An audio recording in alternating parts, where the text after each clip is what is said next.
How to communicate when your spouse is being distant. You wanna know my answer? Alright, what's your answer? My answer to you is bring food. Bring food that she likes. How to communicate when your spouse is being distant, babe?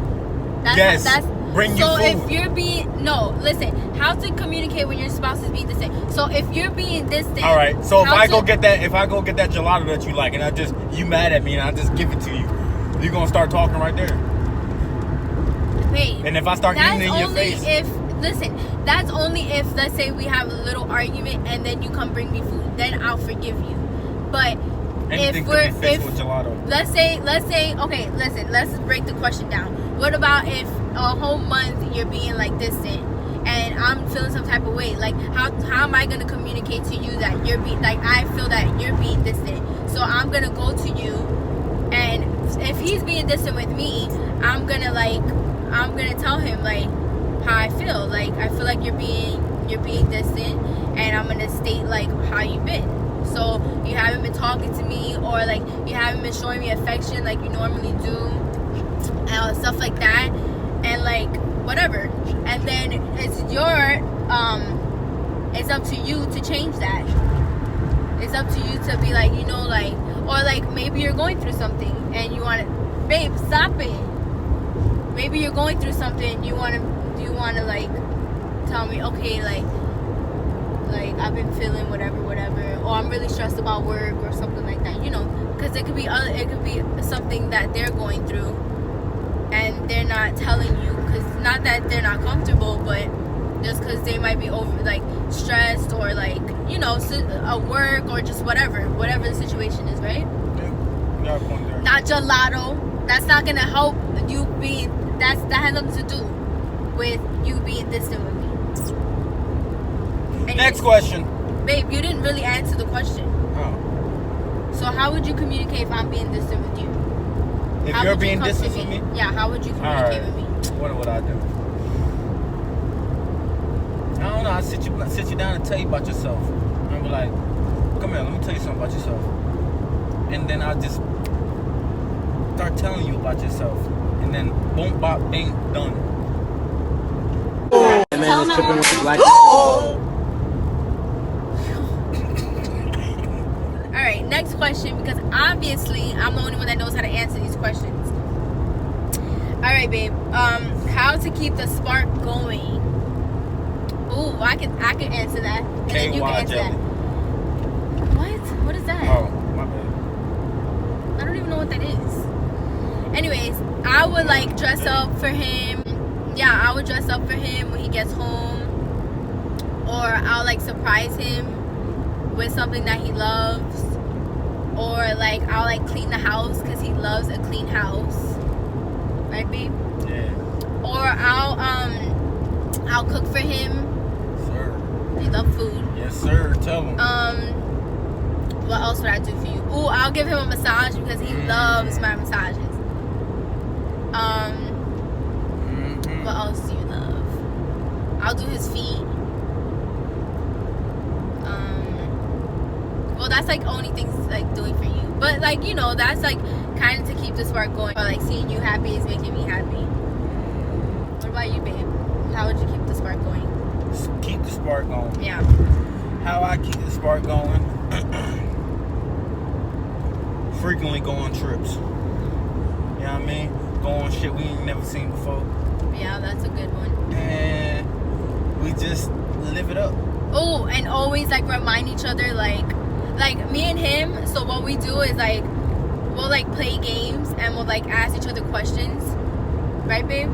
And so like we'll just to remind each other of like what we love about each other, or just like silly questions too. Like sometimes we'll just play a game like would you rather or stuff like that.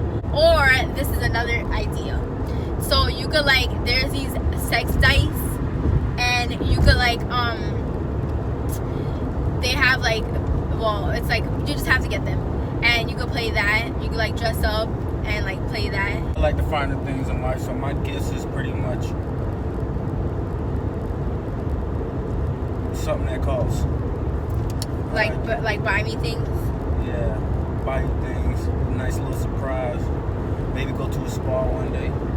Yes, that's a good one. That's good. Definitely go to spas, like couple things, like they have packages. How to get through problems. How do we get through our problems? Usually, you talking about like I just arguments? curse his ass out. That's it. You talking about what, arguments? Yeah, how do we get through problems, babe? Like it could be an argument, it could be like it could be anything, honestly. It could be like, but I guess that's a question for us. So how do we get through our problems? We don't really have problems as of right now. I'm very emotional. And Keith is, luckily he's very understanding. So I feel like I'm comfortable enough to go to him with anything, and I know he'll understand. Sometimes we have issues where he doesn't understand at first, but then he has to like be by himself and think and like, okay, now I see where she's coming from or whatever, and then he'll come back to me and then we'll just talk about it. But normally, like, I'll just go to him if I have a problem. But as a couple, how we get through our problems, we just communicate, right, babe? Because I know whenever I have a problem, I know since you're so emotional, you go off of like your first reaction and stuff like that. But as soon as you calm down, you pretty much will be like a logic conversation and stuff like that, and we'll get through whatever the case may be. Yeah, because I'm very like I snap, and he's more patient. Like he'll process like whatever's happening first. Me, I just snap. I'll be like, no, fuck that. Like I'm not. Nope. But him, this is why we balance each other out. Because I have to protect him, and I'm a fighter, and he's a lover. You're a fighter too, babe. But like I'm a more. lover, but you are like when you have to be. I'm a bitch. Don't say that. Let that know on YouTube. I'm a bitch. All right, listen. No. But yeah, I just feel like we communicate. I feel like that's the most important thing you could do. Is to communicate, because once you like hold stuff in, or if you have an issue or any other issue, like, and you just don't talk about it, it's just gonna build up more and it's just gonna get worse. So I just feel like you talk about it, get over it, and then that's it. Do you have anything else, babe? Oh, that's it. Being wild. Hop feel on like the I look journey. so white. Look, y'all kind of like in my Benz right now. You feel me? Anyways, please, we're on our way to Key West, so if it's a little shaky, that's why. How to reach financial goals. I think the first thing with financial goal is actually having a number set that you want to reach.